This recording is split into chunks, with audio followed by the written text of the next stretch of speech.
disais dans la prairie, c'est l'histoire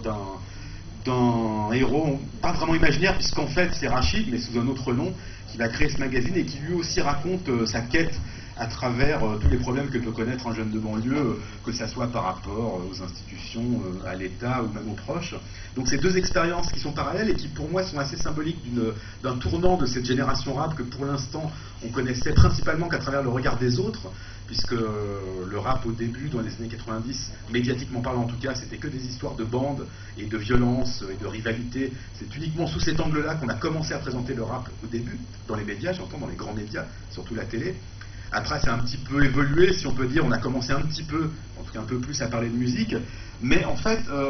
étonnamment, les acteurs de ce mouvement n'ont pas forcément été des gens qui ont justement utilisé la parole autrement qu'à travers la musique. Et là, avec le livre de Rost et le livre de Rachid, on a une vraie prise de parole dans un domaine qui est la littérature, ou l'autofiction, ou la biographie, on appelle ça comme on veut, mais en tout cas, une façon de toucher, je pense, un autre public, parce que maintenant que le rap est une musique...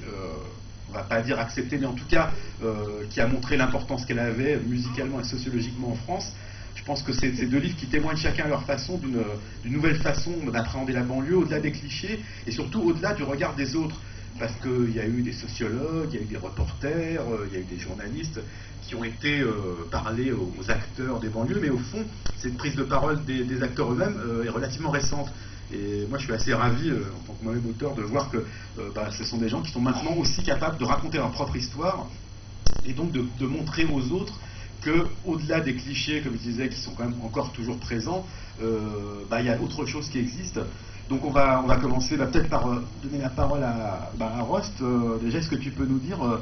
comment est-ce que tu t'es retrouvé à écrire ce livre, et surtout d'où vient l'idée de prendre encore un autre médium